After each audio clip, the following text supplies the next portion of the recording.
Ljudovi moji, što se tiče pitanja ova dva zupčanika, odlučio sam svaki ovaj zub koji viri sa ove felge obrusiti sa jedne strane. Zašto baš zub? Pa zato jer je lakše obrusiti sveukupno 50 tih zubova nego 670 ovih stopica. Tako da svaki ovaj zub trebamo u biti sa jedne strane potkoso malo obrusiti kako bi se lakše odvajala sama gusjenica, odnosno ova stopa sa zupčanika. Tako da prvo sad moramo skinuti oba dvije gusjenice opet dole, to pobrusiti i vratiti. Tako da uživajte.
Ljudovi moji, preostala je još samo jedna stvar, a to je ova zadnja remenica. Odlučio sam je još više povećati, budući da i dalje čujem da se onako motor malo sili, iako može pokrenuti tank, ali i dalje se onako malo sili, čujem to po zvuku samog motora. Te sam odlučio nadovariti jednu dopunsku remenicu od 50 mm, tako da će se motor lakše vrtiti, a ujedno sam tank će imati puno više snage. Tako da bacimo se na posao.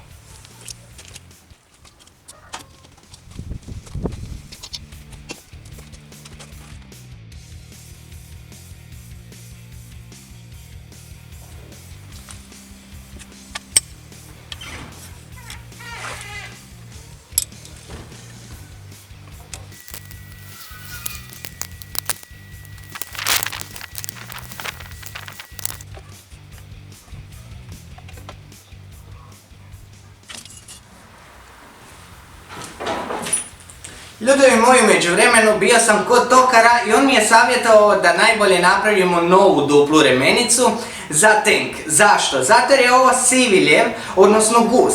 I to je jako komplicirano i zavarit, a i napraviti pogotovo taj prsten okolo naokolo. Tako da mi je to predložio, no sva sreća malo je prošvrljao po svojoj radionici te je našao jednu staru duplu remenicu, točno onako kako sam ja i htio. Dakle, ova je 230 mm, dok je ova 330 mm, odnosno 33 cm.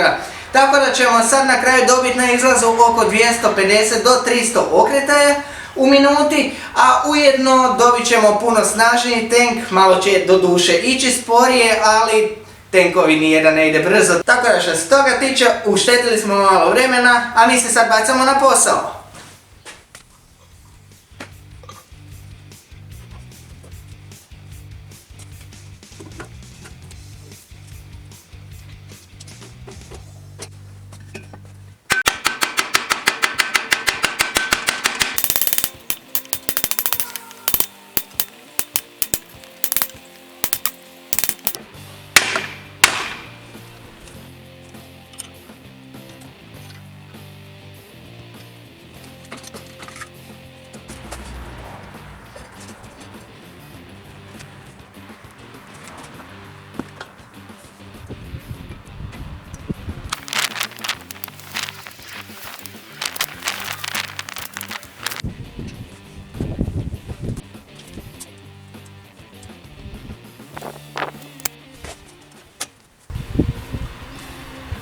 Ljudi moji, kao što vidite, riješili smo zupčanik, isto tako i remenice od iza i sam remen.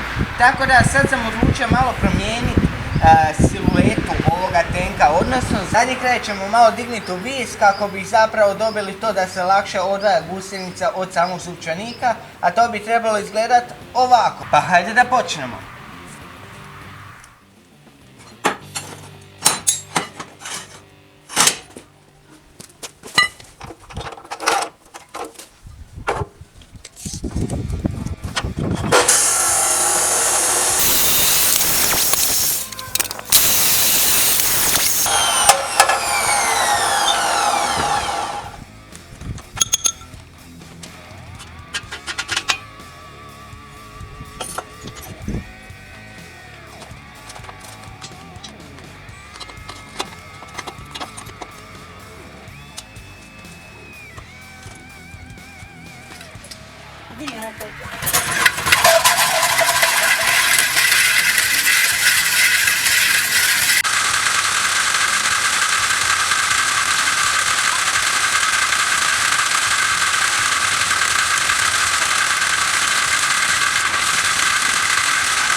Ljudi moji, još samo taj famozni test.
To je to što se tiče ovog tenka. Napokon nakon 8 epizoda uspio prohodati, kao što vidite, i bez problema to radi.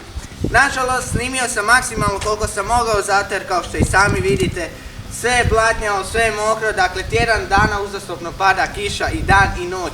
Ja stavim kameru van, tamo ne pada kiša i ono dođe pljusak, tako da stvarno nije vrijedilo snimat. Ali, kao što vidite, sad sam napokon uzeo vrijeme i ne pada kiša, tako da sam napokon i snimio sam video. To je to što se tiče ovog tenka. Sljedeći video izlazi kroz jedno tjedan, dva, idem na nekakav kratki mali odmor i to je to. Ostavite jedan like, share i subscribe, a mi se vidimo u nekom od sljedećih videa. Lijep pozdrav!